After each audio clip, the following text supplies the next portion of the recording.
The weekend brought upheaval that sent shockwaves through international corridors of power. American Special Operations Forces executed a lightning-fast raid that culminated in the detention of Venezuela's strongman, Nicolás Maduro, whisking him away to face narcotics-related accusations on American soil. Venezuela now teeters on the brink of uncertainty, grappling with questions about succession and the path forward. Yet amid this turmoil, one global figure stands to lose more than anyone else from Washington's bold move: Vladimir Putin.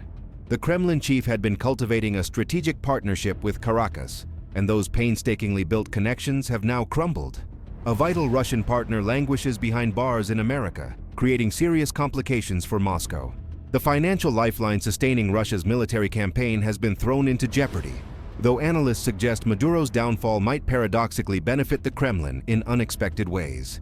Intelligence emerged on the 3rd of January revealing that America's elite Delta Force had successfully executed a pre-dawn incursion within Caracas, Venezuela's capital. Using coordinated aerial bombardments as tactical distractions, American operatives managed to exfiltrate Maduro alongside his spouse, Celia Flores, from their heavily protected residence, while detonations rattled Caracas and multiple Venezuelan metropolitan areas. President Donald Trump wasted no time celebrating the mission's success, proclaiming through his Truth Social platform that America had effectively conducted a comprehensive strike operation against Venezuela's leadership, resulting in both Maduro and his wife being apprehended and evacuated from their nation. This action unfolded through coordination with American law enforcement agencies. Subsequent revelations indicated that Washington had orchestrated this extraction over several preceding months. Attorney General Pam Bondi issued declarations emphasizing that securing Maduro demanded extensive interagency synchronization, meticulous preparation, and flawless implementation across numerous federal departments.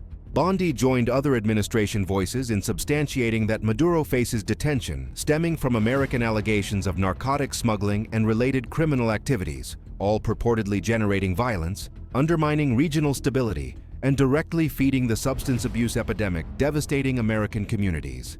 Reports indicate that Venezuela's vice president, now serving as acting head of state, Delcy Rodriguez, immediately demanded verification that Maduro remained alive following the American operation.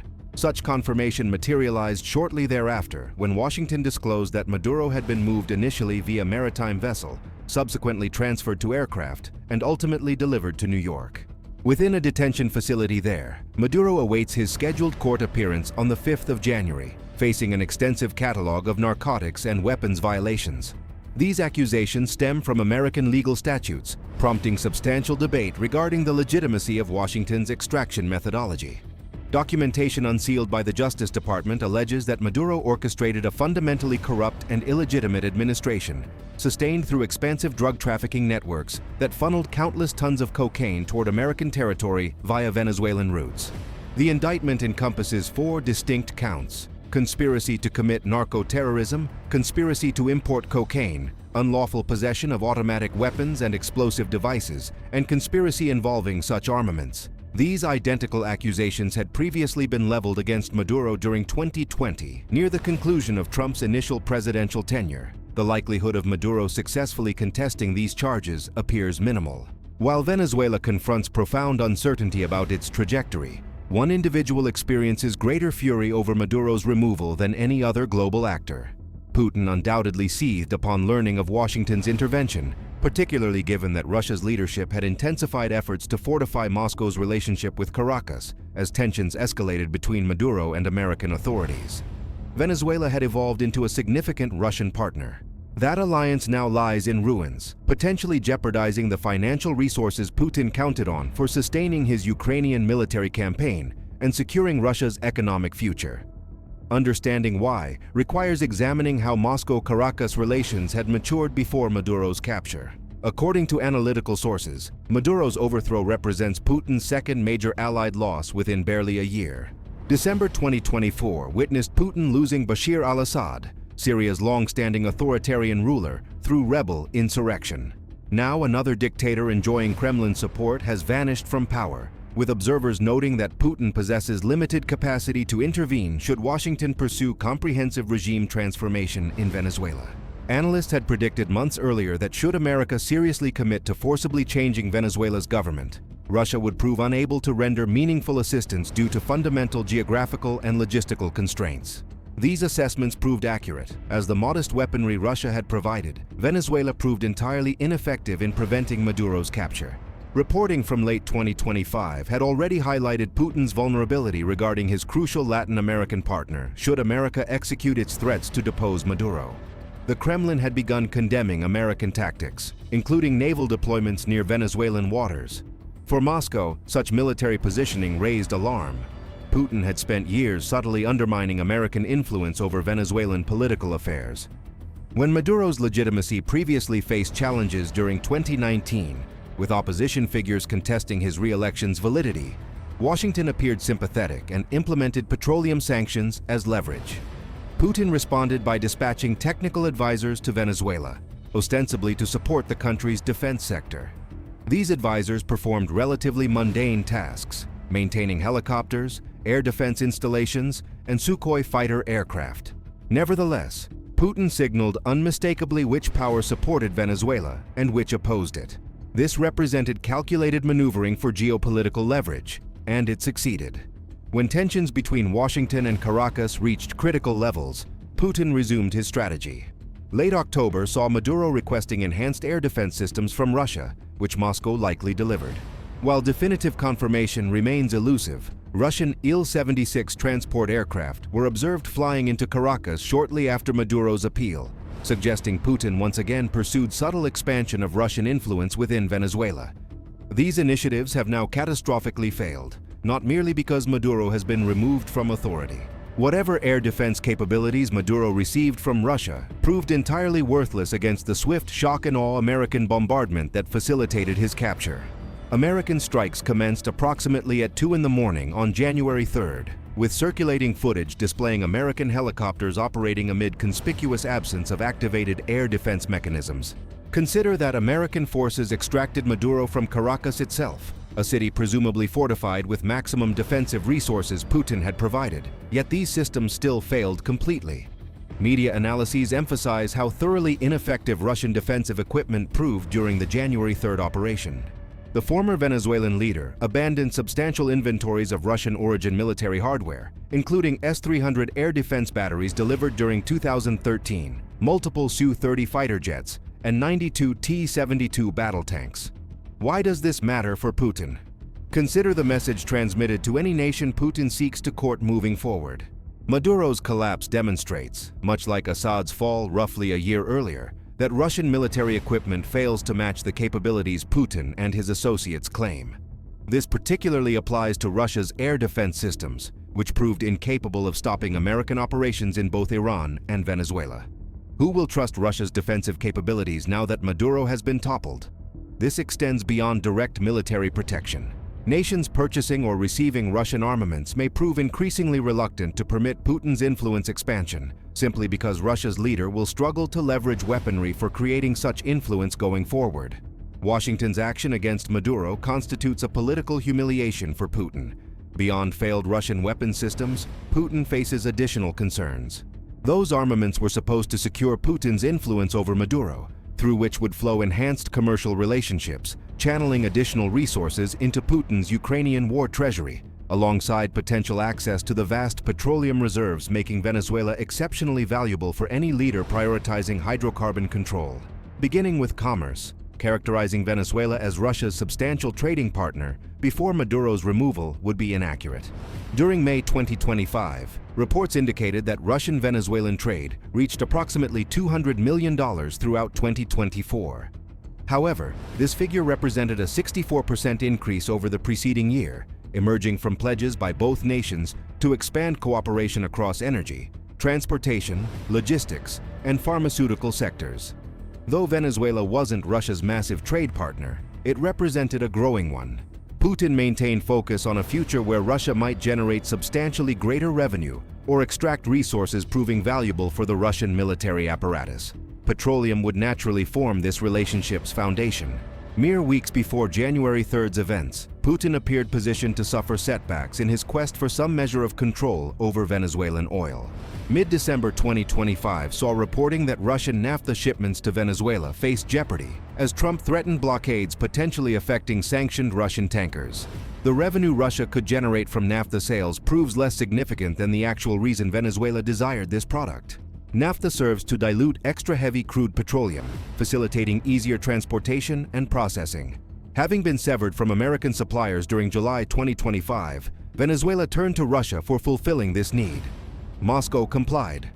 Approximately 100,000 tons of Russian naphtha were Venezuela-bound when blockade discussions commenced. Weeks later, Maduro is imprisoned, and Washington appears positioned to control Venezuela's destiny. What constituted another of Putin's subtle attempts to profit from Venezuelan petroleum appears thoroughly destroyed. The logic is straightforward. Russia supplies naphtha. Venezuela utilizes that naphtha to facilitate greater oil transportation.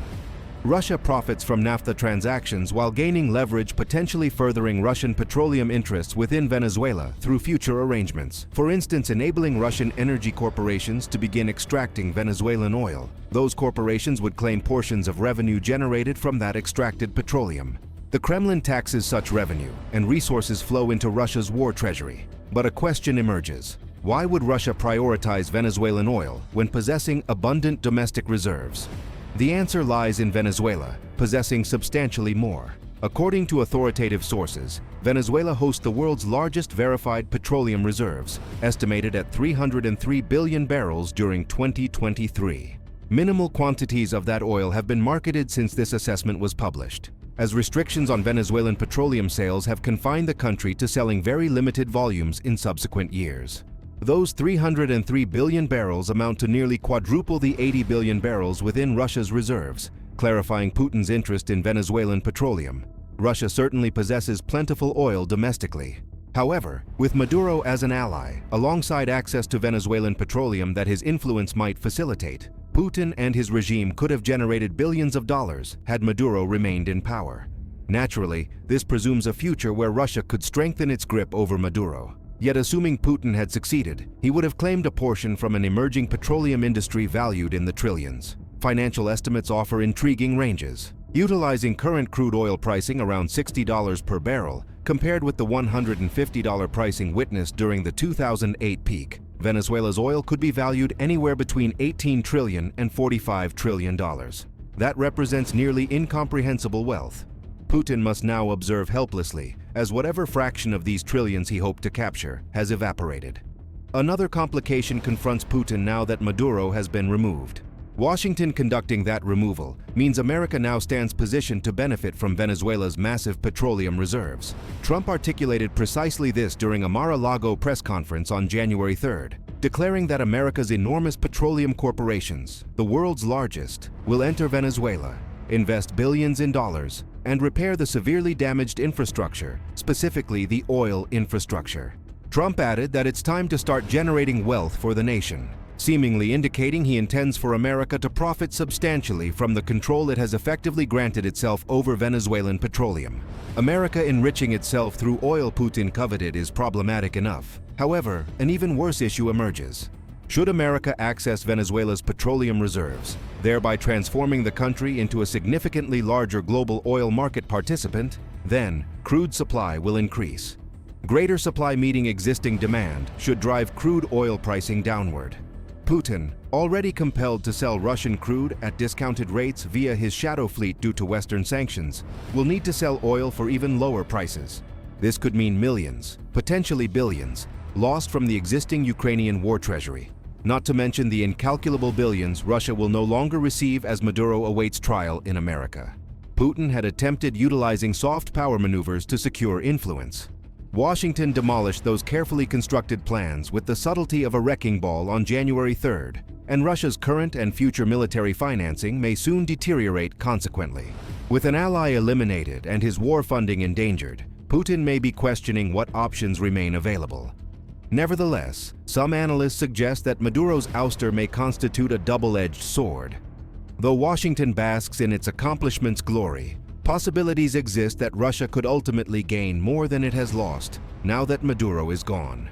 Certain analytical perspectives raise this possibility, going so far as to claim that American escalation in Venezuela could plant seeds for creating a transformed global order.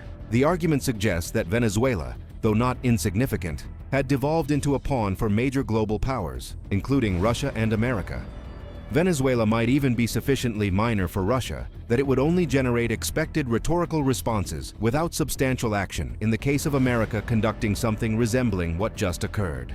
Maduro's fall wouldn't constitute the end of the world for the Kremlin. If anything, it could ultimately benefit Russia. Why? America conducting any form of military intervention in Venezuela would position Washington and Moscow on equal moral ground regarding the Ukrainian conflict.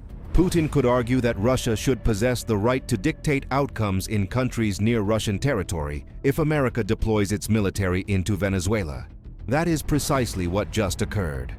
Delta Force, among America's most elite units, extracted Maduro from Venezuela. That constitutes military intervention, perhaps even a special military operation of sorts, that Putin can now weaponize against Washington. With the Venezuelan intervention to leverage against Trump, Putin may now have another pathway available for securing the type of influence he seeks. Venezuela, and the wealth it represents, may constitute a lost cause.